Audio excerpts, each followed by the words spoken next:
Siya po ang pinakasikat sa Senado ngayon. Yun na. Aking kumare, aking classmate. Kasi classmate ko rin naman sa House of Representatives eh. Nagkasabay po ba kayo sa Nagtagal Kamara? kami, seatmate ko dahil alam mo naman, Marcoleta, Marcos. Oo nga po pala. No? So, gano'n eh. Kaya medyo close kami dalawa. Hanggang sa ako'y makarating sa Senado, ay ganun pa rin. Marcoleta, Marcos. Wala, inseparable talaga eh. Opo. Yan ang sinasabi ko sa iyo. Mga kababayan, Senador Amy Marcos. Nako. Pakilala ka, ma'am. Maraming salamat at magandang hapon. Talagang walang iwanan kay Senator Marcoleta. Parati kami magkasunod. Ano ba yan? Kami yung kadenang totoo. Ayun. Swak kami sa kadena. At magkasama kaming oposisyon. Ngayon, ayan na naman, magkasama na naman tayong minority. Mga kontrabida. Ganun ba yun? Pero tinatanong ni Jen kanina kung ako, ayoko na sumama sa BICAM. Ikaw na lang siguro. Ang sabi kasi, puro vice chairman lang daw. Walang gustong sumama. Ngayon, sabi ko, at least may kinatawan kahit isa yung minority. Vice chair ka naman. Ayun, kaya vice chair okay ka ako. na. Wala nang choice. Si Bato, hindi na mahanap. Ayun na. Tapos, si Hinahanap Jinggoy. ba? Ewan, di ko alam. Sabi, alam daw kung saan eh. Nasa Pampanga daw eh. Nakita na rin kung saan-saan eh. Opo. kung saan- Hindi, ako, napapirma ko doon sa minority report eh. Ganun mo ba? Kaya nga eh. Sabi ko sa Anim kaming nakapirma. Nakapirma? Oo, nakapirma. Kasama ba si Senador Bato doon sa anim po? Sa pumirma? Opo. Oo, bigay mo nga sa akin yung aking... Kitab? yung aking... ano yan? So, totoo pala na talagang alam kung saan. Cellphone. Oho. Mamaya, para ipakita ko yung, sige nga yung po, pirma sige. niya. Oo, lahat kami pumirma. Hindi nagtatago yun. Oo, andyan lang yan. Ay, hindi ko maintindihan. Bakit yung ICC warrant, kung talagang may ICC warrant, ba't hindi ilabas? Yun nga. Sabi na, andyan. Sabi naman ng isang kapatid, wala daw. Ano ba talaga? Oho. Nasa telepono daw.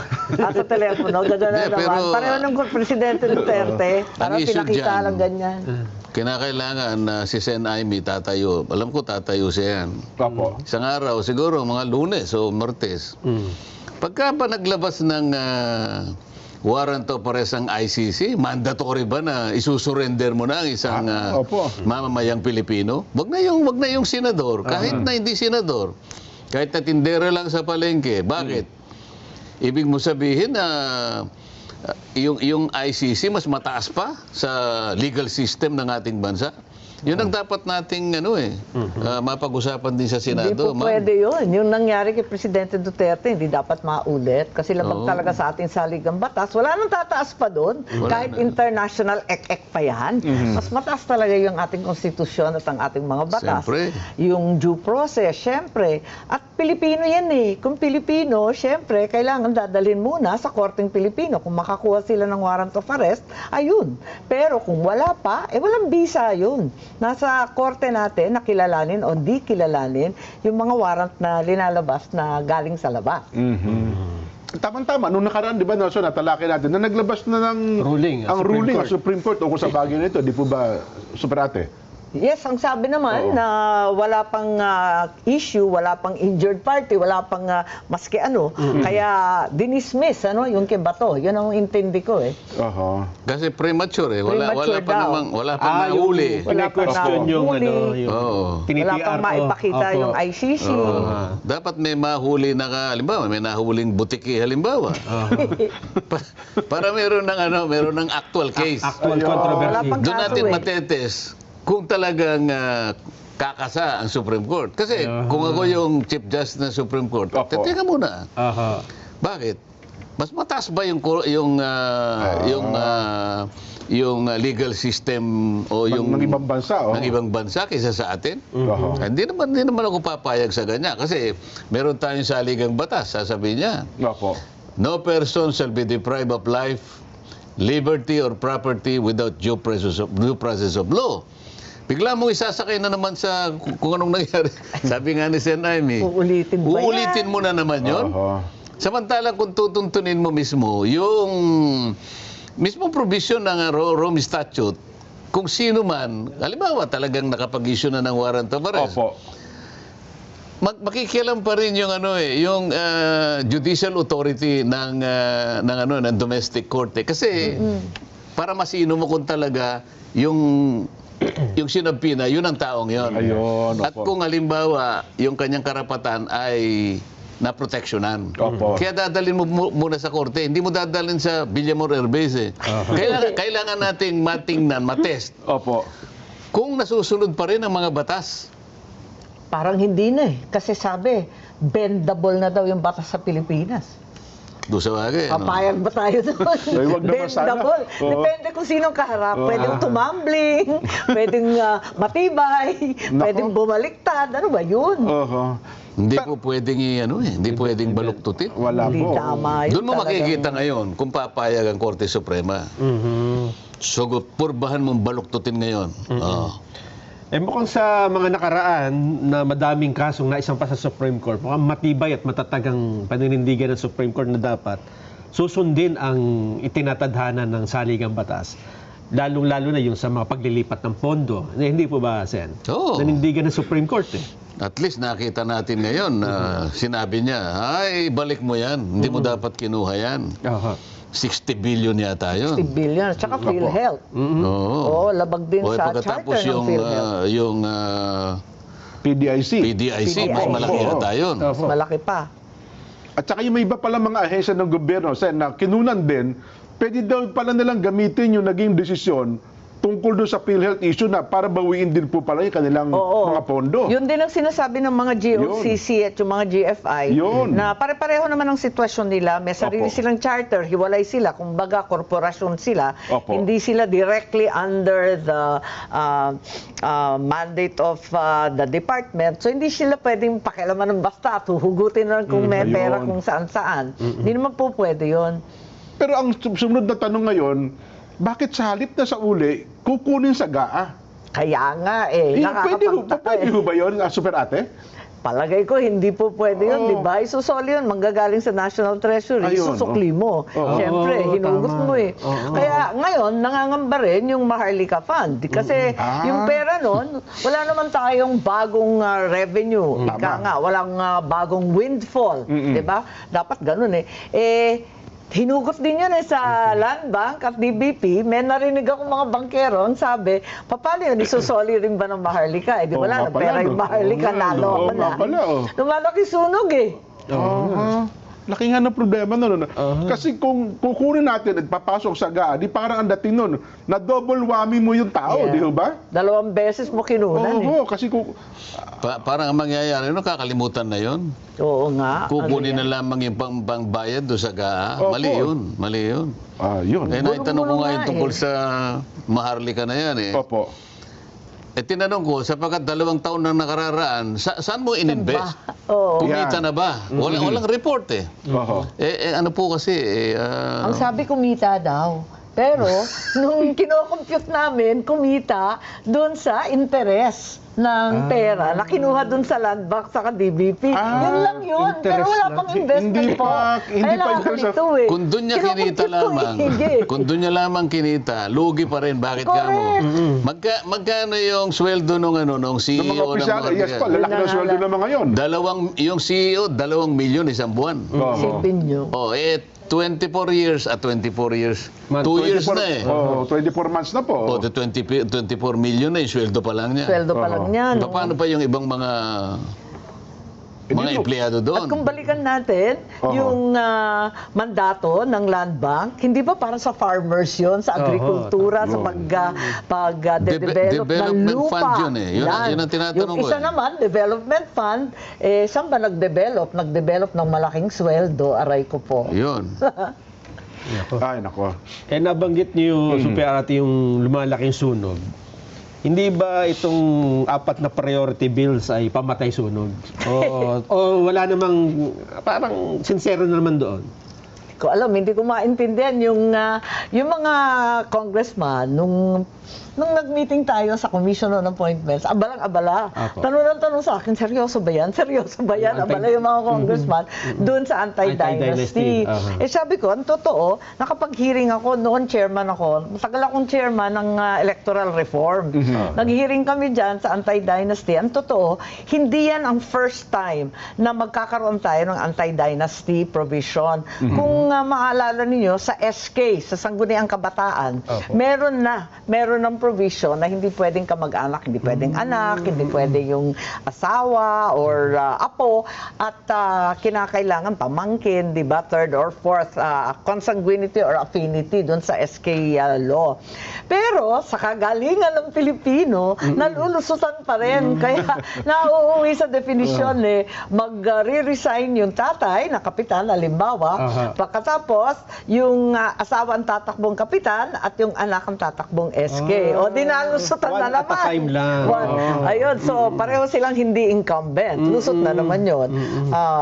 Maraming ganyan sa maliliit na barangay, sa amin, sa mga liblib, sa tuktok ng bundok. Wala namang kamag-anak, walang hindi kamag-anak sa mga barangay na mga Yes. 500, 600 lang katao, lahat sila magpipinsan. So hindi naman mabuo yung barangay, yung sinasabing konseho ng SK. Hindi mabuo kasi lahat naman sila magkakamag-anak. Tama. So, marami talagang problema yung Dynasty Bill. Kahit gustong-gusto natin maisatupad, ang realidad, ilan ba yung Dynasty? 67% daw ng Kongreso, tama ba? 72 yata. Mas malala. Pagkatapos, Sa Senado yata, mas apat. mataas. Marami. Sa Senado, 4 ang magkakapatid. Opo. So, yun. 4 po, di ba? 4 na 4. pare. Opo. Bilyar at Villar, Cayetano, Cayetano. Tulfo, at saka Estrada. Oh, there we go. Ayun. Oho. Ako hindi ako naniniwalang may Makakalusot papasayan. kaya sa Kongreso? Sa Hindi ako palagay niyo? naniniwala kasi isa ako sa mga naunang mga members ng House of Representatives na nag-file ng anti-dynasty bill. Anti-dynasty. Kung hindi ako nagkakamali, 14 Congress naipile o 15 Congress. Oho. Alam mo, ang sa frustrations, Anyari? hindi na agenda sa Hindi committee. yata na kalendaryo, di ba? Isipin mo yung kailangan lang inagenda, makalendaryo man lang, mapag-usapan man lang. Tama. Wala. Alam po ninyo, nung kinalendaryo ko, ang daming nagalit sa akin. Oo, yan. Walang yata nag-hearing. Ganun Dalawang po ba? beses ako nag-hearing. Yung ikalawang hearing, wala nang nang- sumipot. Tapos hindi na nakikiusap sa akin. Galit. Paano Nako. ba ito? Ako tinanong ko lang yung COMSEC. Sabi ko, COMSEC medyo nagtagal Yung, Oo nga. yung anti-dynasty ko matagal na ito 8 months na ako. Binibilang ko Kausapin niyo po si chairman. Sabi niya. Bakit naman ako? Di ba ikaw dapat ang nag-ano niyan? Hindi ba kinakailangan bang Di ba basta kausapin niyo si chairman? Pagkausap ko kay chairman, kausapin mo si speaker. Sabi ko, ibang Ibang klase, no? pala. I-agenda nyo lang, pati si speaker pa rin, guguluhin pa natin. Nakita ko ngayon. Sabi ko, talagang walang mangyayari. Wala sigurong, siguro, nung panahon na yun, siguro ako lang siguro ang nakakaisip na dapat, isa katuparan natin yung sinasabi na saligang batas. Opo. Kasi nandun Andun. sa saligang batas. Kaya naisip ko, para magkaroon ng bisayan at hindi na magtalo-talo. Kasi, totoo yung sinasabi ni Sen. Aimee, wala siguro ngayon sa panahon natin ang magle-legislate ng isang batas na labag sa kanilang interes o lalaban sa kanilang interes. Para natin magawa yung anti-dynasty law na yan, kung sakasakali magkakaroon tayo ng pagkakataon na ma-amyenda ang Constitution, yung bahagi ng provision na yun tungkol sa yung dynasty, aalisin mo lamang yung phrase na as may be defined by law. By law. Opo. Ibig sabihin, halimbawa nakalagay to prohibit political dynasty. Opo. Ang nakalagay kasi ngayon, as may be defined by law. Ayun. Pag Habang tinanggal walang mo yung batas, as may be oo. defined by law, period na yon. Ang magiging epekto ng provision na yon, self-executory siya. Hindi ka na mangangailangan ng isang enabling law para sa ganon ay matupad mo Oho. yung constitutional order na yon. Tatanggalin mo lang. Oho. As may, kasi pag sinabi As mong may be provided as by law. may be defined by law, gagawa ka talaga ng batas. Kaya mangangailangan ka talagang mag-file ng anti-dynasty bill. Ayun. Aba, ilan ang kalaban mo riyan? 70% dito ang kalaban mo. 62% doon sa baba. Patay Walang kang mangyayari bata ka dyan. pa talaga pero naman. Sen Amy, Talagang problematic eh. Dalawang hearing nga lang eh. Galit na sa akin eh. Hindi na ako kinikibo. ngayon po, mismong speaker eh. Opo, at saka ang Pangulo, mismo daw nagsusulong nito. At Seryoso daw yung po eh. majority floor leader eh. Opo. Kakayanin ba? What do you think? Sinong nagsusulong? Speaker Faustino D. Speaker At Boji majority... At saka si Sandro. Sandro. Naniniwala ka naman? Seryoso? Oo, Serious di ba? Ang problema kasi... ako po nagsusulong. Opo. Pagtalikod. Kunwari lang yun, Ang mahirap kasi ngayon eh, dahil kasalanan rin ng media eh, kasalanan ninyo eh. Opo. Showmanship na lang eh. Hindi, kami po naniniwala. Performative legislation, nalo ako na. At least napila. O bahala na. Kayo na. Sabi nga ni Mang Dante. At ganun din yung magde-define ng party list po, di ba? Ayun, Yun ang yun. ikalawa Sa pa party yun. list Yung reform party act. list. Nag-hearing din ako dyan. Sa awa ng Diyos, ako lang nagtsatsaga. Sa dalawang hearing, yung unang hearing, may dumating pa, nagpadala yung mga party list ng ilang abogado nila. Meron silang mga opo. kinatawan. Yung ikalawa, naku, talagang nagwelga na. Hindi na sumipot, maski isa. Pambira talaga. Kaya, ewan ko ba, paano ba? Pero bilang Paano isa pa po sa boboyan? San Dante, doon sa part ng party list, ano bang mga dapat itama doon sa batas natin may kinalaman sa party list? Ang isa sa dapat itama dyan, Opo. kapag wala siyang malinaw na sektor na re-representahan, Ayun, oho. huwag mo papayagan. Oho. Ang problema po kasi dahil sa kaso ng Korte Suprema, kahit non-member ka doon sa marginal sector association na yun, lusot, pasok Pwede ka. ka. Kaya, ewan ko, yun ang nangyayari. Kanya-kanyang party list. Pero hanapan mo pa rin ng hanapan mo pa rin ng sektor. O may sector sila, Katulad halimbawa, pero hindi sila member. hindi ko nababanggitin yung pangalan. Opo. Sige, banggitin na ninyo. pero nasa Alam isang naman natin block, lahat. Opo. Sabi ko, anong sektor ka naman? Kasi kung hindi mo maituturo, kasi ako urban poor. Opo. O itong isa ako senior citizen. Yan, opo. Ito si mangingisda. Ayan. Ikaw ano ka? Lahat daw ano niya. Lahat. Edi ang laki ng advantage mo pagkabutuhan ako. ang boboto lang sa akin halimbawa Urban yung poor. kumikilala sa urban poor na Yes po. tagapagtanggol. Ito naman ang boboto lang sa kanya senior citizen. Ito mangingisda, ito farmer. Opo. Ikaw anong mo? Lahat kanya. Pagka naman tinignan mo yung pangalan ng niya, talagang hindi mo malaman kung ibig sabihin ng pangalan ng Oo. O halimbawa sinabi mo akba. Hindi ko nababanggitin Ayan na, talaga naman. Itago natin sa pangalan na akba.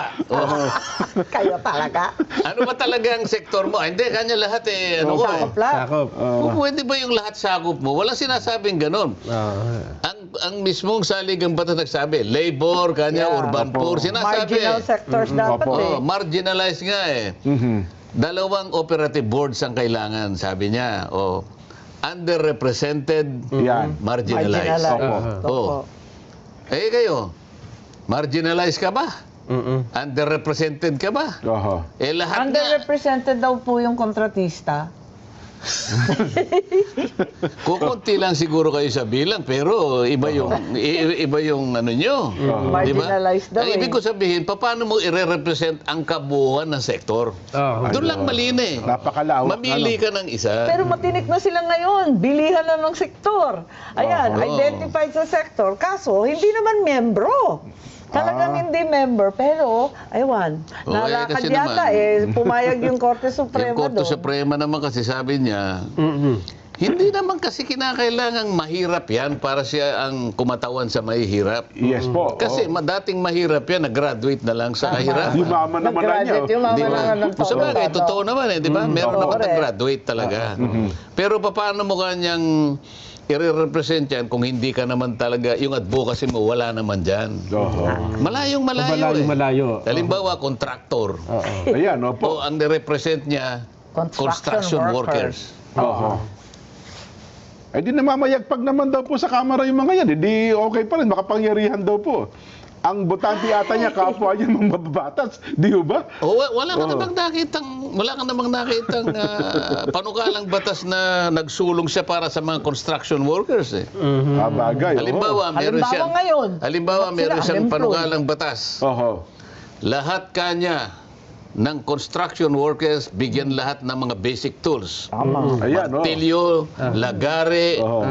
Accident insurance. Yan, ako Di po. ba? Wala Yung mga kailangan Opo. talaga. Pero lahat ng flood control projects nakuha nila. Nako po. Ay, malaki, makapangyarihan nga po. Ano, sektor ba niya yun? Oho.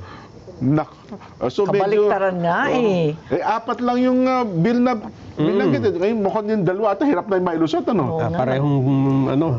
Ay, nako. Dynasty, ano pa? Oho. Yung sa party list. Party list. Ano pa? Opo. Yung kadena, Yeah, yung nabanggitan kadena. natin. Kasi medyo lulusot Pero yun. ako nagdududa ako, lumusot nga.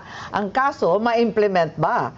Kasi napakababa ng kanilang implementation disbursement rate. Nasa 23% lang. Nung last year, itong taon na to, 2025. Ang DICT ang sinasabi mo. Hindi, yung DepEd po. DepEd. Yung DepEd po. Oho. Yung construction of school buildings, di ba 22 classrooms lang? Opo, tama. Talagang inamin naman ng DPWH. So, bale 23% lamang ang naisatupad doon sa 29 billion. Hindi nila magastos. Pero pera na naging bato pa. Yun na nga. Kaya nga, kung 29 billion, di nila alam gastusin, paano pa kung 80 billion? Kahit wala namang tututol na kailangan natin ng mas maraming school building, ma-improve yung edukasyon, lahat, talaga bang budget ang problema o may iba pang problema?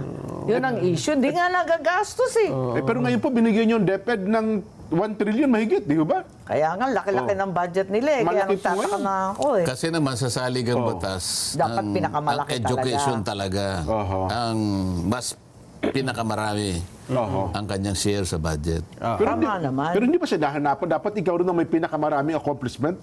Correct. Dapat. Di ba? Oo.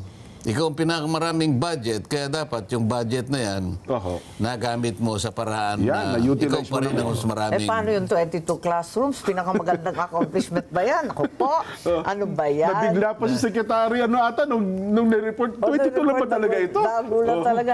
Ang totoo, yung mga classroom na yan, yung huling massive school building program, hindi ko naman pinagmamayabang, fact naman to, sa ilalim ng ama ko, yung first term niya, opo. yung kung maaalala pa ninyo, naabutan naman natin yan, Nelson at Mami Dante. Yung mga Marcos Marcos type. prefab schools. Oo, Ayun. yun.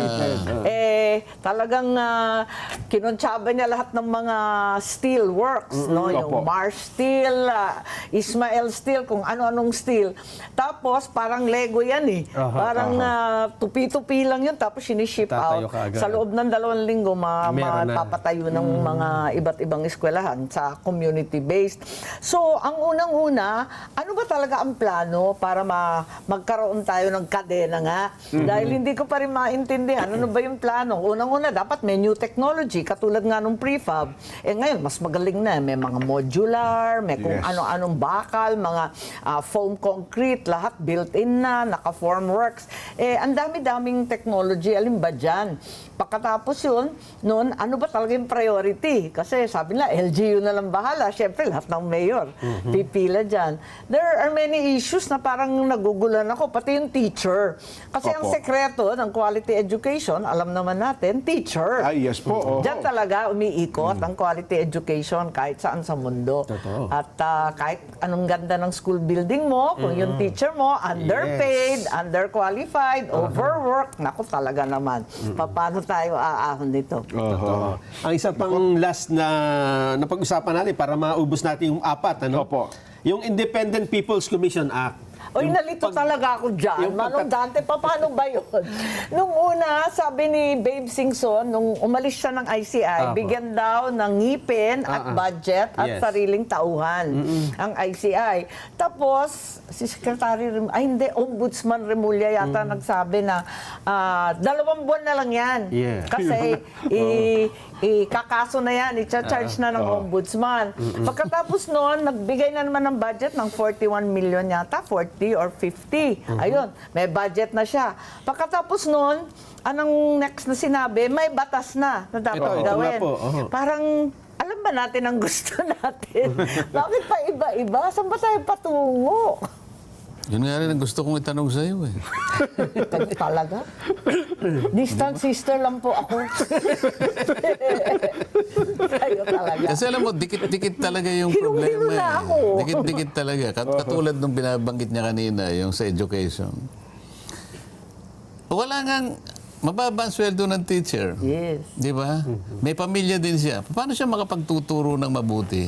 Pag hindi nakapagturo ng mabuti, yung tuturuan mo, talagang wala rin. Yun naman opo. tinuturuan niya rin. Minsan wala rin makain. Ano? Opo. Stunted din yung mga bata. Katulad pinag-uusapan namin sa Senado, napakarami nito. Kapag pala yung isang bata ay hindi mo na subaybayan, yung first 1,000 days niya, importante pala yun eh. Opo. Kapag 3 years. kapag sumablay doon, naging stunted yung bata, kahit ano pang gawin mong intervention, mahirapan Wala eh. na, hindi na- Sayang na yung ano ng Hindi na gobyerno. makahabol yun, 30% smaller ang utak. Hindi na lalaki sa ganun pala, 100%. So, 70%. So, umpisa pa lang, lagpak na. Wala pang fighting Wala na 75. eh. Yun ang mahirap. Kahit siyempre, kahit nga gusto mong tulungan, dapat mo naman talagang tulungan. Pero mawawalang bisa rin yung tulong mo eh. Kasi nga argabyado na eh. Nako.